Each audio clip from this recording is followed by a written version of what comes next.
வணக்கம். நீங்கள் இணைந்திருப்பது லங்காஸ்ரீயின் செய்திகளோடு. செய்திகளுக்காக நான் போல்ராஜ் சந்திரமதி.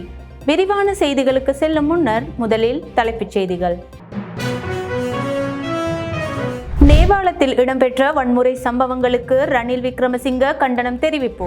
ஐஸ் போதைப் பொருள் உற்பத்தி குறித்து பாதாள உலக குழு தலைவர் வெளியிட்ட அதிர்ச்சி தகவல். முன்னாள் ஜனாதிபதிகளின் வரப்பிரசாதங்களை ரத்து செய்யும் சட்டமூலம் நிறைவேற்றம். காணாமல் போனவர்களுக்காக நான் குரல் எழுப்பினேன். மஹிந்த ராஜபக்ச தெரிவிப்பு. 10 மாத காலத்திற்கு மூடப்படும் கொழும்பு மத்திய பேருந்து நிலையம். போர் பதற்றங்களுக்கு மத்தியில் நீதிமன்றத்திற்கு சாட்சியமளிக்க சென்ற இஸ்ரேலிய பிரதமர். இனி தொடர்வன விரிவான செய்திகள். நேபாளத்தின் நாடாளுமன்றமும் நீதிமன்ற கட்டடங்களும் எரிக்கப்பட்டது நேபாளத்தின் ஜனநாயகத்திற்கு மிகப்பெரிய அவமரியாதை எனவும் இதனை தாம் கடுமையாக கண்டிப்பதாகவும் முன்னாள் ஜனாதிபதி ரணில் விக்ரமசிங்க தெரிவித்துள்ளார்.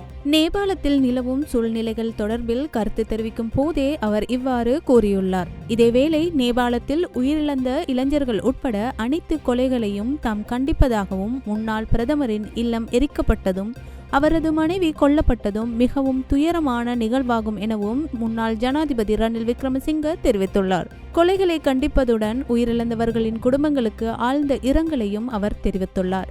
இந்நிலைமைகள் இவ்வளவு தூரம் செல்லக்கூடாது. போலீசாரின் துப்பாக்கிச்சூடு ஏற்றுக்கொள்ள முடியாத செயல் என அவர் தெரிவித்துள்ளார். ஆட்சி அதிகாரத்தை பெற்ற இராணுவத்தின் பொறுப்பு நாட்டில் அமைதியை ஏற்படுத்தி அரசியலமைப்பின்படி தேர்தலை நடத்துவதாகும். நேபாளம் புத்தபிரான் பிறந்த புனித பூமி என்பதால் அது இலங்கைக்கு சிறப்பு இடம் வகிப்பதாகும். நாட்டின் ஆட்சி நிர்வாகத்தில் காணப்படும் திறமையின்மையே இந்த நிலையை ஏற்படுத்தியிருக்கலாம் எனவும் அவர் சுட்டிக்காட்டியுள்ளார். பௌத்த மத கொள்கைகள் மற்றும் கோட்பாடுகளை நேபாள அரசாங்கம் பின்பற்றும் என நம்புவதாக ரணில் விக்ரமசிங்க தெரிவித்துள்ளார்.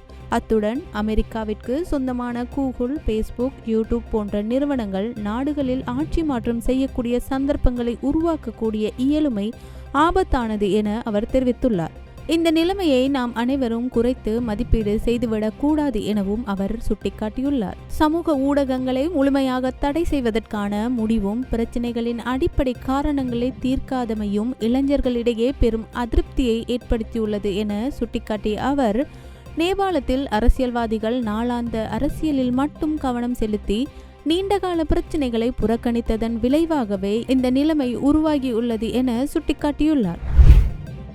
மித்தனியாவில் கண்டுபிடிக்கப்பட்ட ஐஸ் போதைப் பொருள் உற்பத்தி ரசாயனத்தை பயன்படுத்தி தானும் தனது குழுவினரும் சமீபத்தில் பெருமளவிலான ஐஸ் போதைப் பொருளை தயாரித்ததாக பாதாள உலக குழு தலைவர் கெஹல் பத்ர பத்மே தெரிவித்துள்ளார். பாதாள உலகக்குழு தலைவர் கெஹல் பத்ர பத்மேவிடம் தடுப்பு காவலில் வைத்து நடத்தப்பட்ட விசாரணைகளிலேயே இந்த விடயம் தெரிய வந்துள்ளது. குறித்த ஐஸ் போதைப் பொருளை தயாரிப்பதற்கு 2 ஈரானிய நிபுணர்களின் ஆதரவு பெறப்பட்டுள்ளதாகவும் கெஹல் பத்ர பத்மே தெரிவித்துள்ளார். அத்துடன் ஐஸ் போதைப் பொருளை நேரடியாக இறக்குமதி செய்வதை விட அந்த இரசாயனங்களை பயன்படுத்தி அதனை தயாரிப்பது மிகவும் இலாபகரமானது என்பதால் அவ்வாறு செய்ததாக அவர் கூறியுள்ளார். பாதுகாப்பு படையினருக்கு எந்த சந்தேகமும் ஏற்படாதவாறு வேறு தயாரிப்பு பொருட்களின் வடிவத்தில் இந்த இரசாயனங்களை இறக்குமதி செய்ததாகவும் அவர் குறிப்பிட்டுள்ளார். இந்தோனேசியாவில் கைது செய்யப்பட்டு நாட்டுக்கு அழைத்து வரப்பட்ட கெஹல் பத்ர பத்மே மற்றும் கமாண்டோ சாலிந்தா உள்ளிட்ட 5 நபர்களை 90 நாட்களுக்கு தடுத்து வைத்து விசாரிக்க போலீசார் தடுப்பு காவல் உத்தரவுகளை பெற்றுள்ளனர். முன்னதாக கெஹல் பத்ர பத்மே உள்ளிட்ட ஒழுங்கமைக்கப்பட்ட குற்றவாளிகள் 72 மணி நேரம் விசாரணைக்கு உட்படுத்தப்பட்டனர்.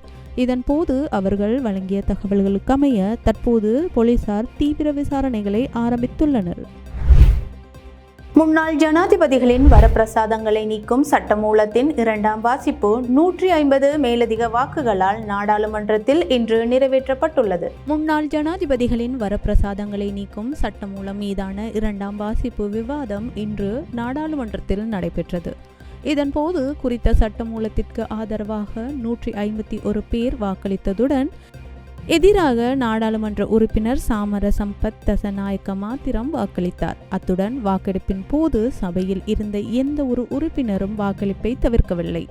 இதே நேரம் 3ஆம் வாசிப்பு திருத்தங்கள் இன்றி இந்த சட்டமூலம் இன்று நிறைவேற்றப்பட்டது. இன்று காலை 11:30 முதல் இது தொடர்பான விவாதம் நடத்தப்பட்டது. இதனிடையே ஜனாதிபதிகளின் உரித்துரிமைகள் சட்டமூலத்தின் எந்த ஒரு விதியும் அரசியலமைப்பின் எந்த ஒரு விதிக்கும் முரணானது அல்ல என்று சபாநாயகர் ஜகத் விக்ரமரத்ன தெரிவித்திருந்தார்.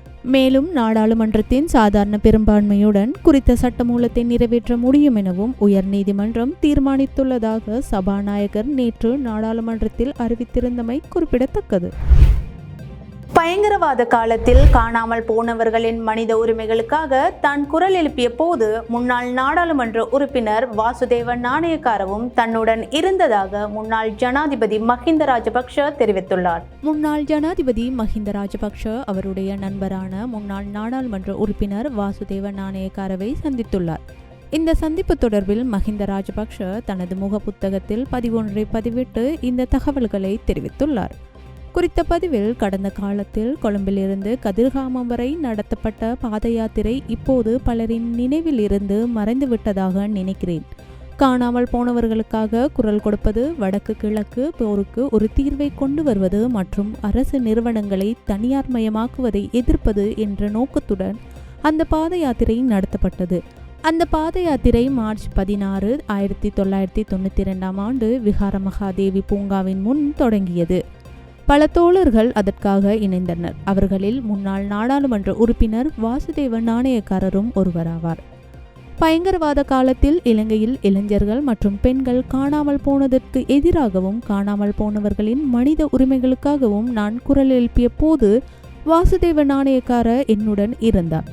1992 ஜூலை மாதம் 1 நாடு தழுவிய அளவில் எழுந்த போராட்டத்தை வாசு மறக்க மாட்டார் என்பது எனக்கு தெரியும்.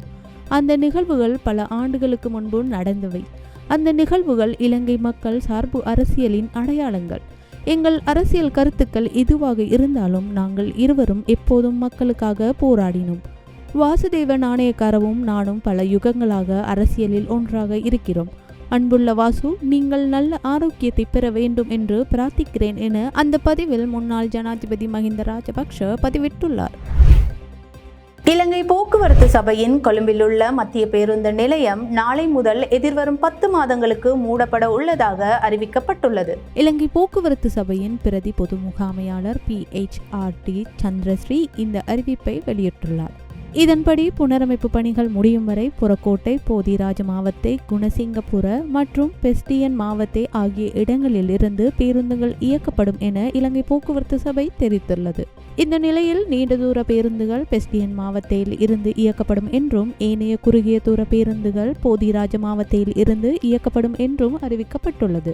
இந்த புனரமைப்பு பணிகள் இலங்கை விமானப்படையால் மேற்கொள்ளப்படும் என்றும் 1 வருடத்திற்குள் புனரமைப்பு பணிகளை முடிக்க எதிர்பார்ப்பதாகவும் தெரிவிக்கப்பட்டுள்ளது. இந்த புனரமைப்பு திட்டம் செப்டம்பர் 15 ஜனாதிபதி அனுரகுமார திசாநாயக்கவின் தலைமையில் அதிகாரப்பூர்வமாக ஆரம்பிக்கப்படும் எனவும் தெரிவிக்கப்பட்டுள்ளது. அத்துடன் அரசாங்கத்தின் கிளீன் ஸ்ரீலங்கா திட்டத்தின் கீழ் இந்த புதுப்பித்தல் பணிகள் இடம்பெற உள்ளதாக கூறப்படுகிறது. இதற்காக கிளீன் ஸ்ரீலங்கா வேலை திட்டத்தின் கீழ் சுமார் 540 மில்லியன் ரூபாய் ஒதுக்கப்பட்டுள்ளதாகவும் இலங்கை போக்குவரத்து சபை தெரிவித்துள்ளது. கட்டார் மீதான இஸ்ரேலின் திடீர் தாக்குதல் தொடர்பில் உலகம் முழுவதிலுமிருந்து கண்டனங்கள் எழுந்துள்ள நிலையில் இஸ்ரேலின் பிரதமர் நெதன்யாகு தனக்கு எதிரான ஊழல் வழக்கு விசாரணைக்கு சாட்சியமளிக்க நீதிமன்றத்திற்கு சென்றுள்ளதாக தகவல்கள் தெரிவிக்கின்றன. பல நாட்களுக்கு பின்னர் இஸ்ரேலிய பிரதமர் நெதன்யாவிற்கு எதிரான ஊழல் வழக்கு விசாரணை நடவடிக்கைகள் மீண்டும் தொடங்கிய போது நெதன்யாகு நீதிமன்ற அறைக்குள் நுழையும் காணொளிகள் வெளியாகியுள்ளதாக சர்வதேச ஊடகங்கள் செய்தி வெளியிட்டுள்ளன. 2019 ஆண்டு இஸ்ரேல் பிரதமர் நெதன்யாகு மீது லஞ்சம், ஊழல், நம்பிக்கை மீறல் மற்றும் மோசடி உள்ளிட்ட பல பிரிவுகளில் வழக்கு பதிவு செய்யப்பட்டமை தொடர்பில் தற்போது விசாரணைகள் நடத்தப்படுகின்றன. இஸ்ரேலிய படையினர் நேற்று கட்டாரில் திடீர் தாக்குதல் ஒன்றை மேற்கொண்டதாக கட்டார் அரசாங்கம் தகவல் வெளியிட்டது. காசா சமாதான பேச்சுவார்த்தையில் ஈடுபட்டிருந்த ஹமாஸ் பிரதிநிதிகளை குறிவைத்து இந்த தாக்குதல் நடத்தப்பட்டதாக கட்டார் நாட்டு ஊடகங்கள் செய்தி வெளியிட்டன. கட்டார் தலைநகர் மீதான இஸ்ரேலின் தாக்குதலில் இருந்து தோஹாவில் இருந்த அவர்களின் பேச்சுவார்த்தை குழு தப்பித்துள்ளதாக அறிக்கை வெளியிடப்பட்டுள்ளது. இந்த தாக்குதலின் போது கட்டார் தலைநகர் தோஹாவில் பல வெடிப்பு சத்தங்கள் கேட்டதாக தெரிவிக்கப்படுகின்றன. மக்கள் குடியிருப்புகளுக்கு மிக அண்மையில் இந்த தாக்குதல்கள் நடத்தப்பட்டதாகவும் கட்டார் அரசாங்கம் குற்றச்சாட்டை முன்வைத்திருந்தது. இதேவேளை சர்வதேச சட்டங்களை கண்மூடித்தனமாக மீறி இஸ்ரேல் தாக்குதல் நடத்தியுள்ளதாகவும் நாட்டு மக்களின் பாதுகாப்பினை உறுதி செய்வதற்கு சகல நடவடிக்கைகளும் எடுக்கப்படும் என கட்டார் அரசாங்கம் தெரிவித்துள்ளது. கட்டாரின் அமீர் Sheikh Tamim bin Hamad Al Thani இஸ்ரேலின் நடவடிக்கைக்கு கடும் கண்டனங்களையும் சீற்றத்தையும் வெளிப்படுத்தியுள்ளதாக சர்வதேச ஊடகங்கள் செய்தி வெளியிட்டிருந்தன. அமெரிக்க ஜனாதிபதி டொனால்ட் ட்ரம்ப் கட்டாரின் அமீர் Sheikh Tamim bin Hamad Al தானியுடன் தொலைபேசியில் தொடர்பு கொண்டு தோஹா மீதான இஸ்ரேலிய தாக்குதலை கண்டித்ததாக அஹமத் அல் தானி குறிப்பிட்டுள்ளார். ஊடகங்களில் முரண்பட்ட தகவல்கள் இருந்த போதிலும் இது இஸ்ரேலியர்களின் ஒருதலை பட்ச தாக்குதல் என்று அமெரிக்காவில் உள்ள கட்டார் தூதரகம் அறிக்கை வெளியிட்டுள்ளது. இஸ்ரேலின் இந்த கொடிய தாக்குதலுக்கு பதிலளிக்கும் உரிமை தனது நாட்டிற்கு இருப்பதாக கட்டாரின் பிரதமர் எச்சரிக்கை விடுத்திருந்தார்.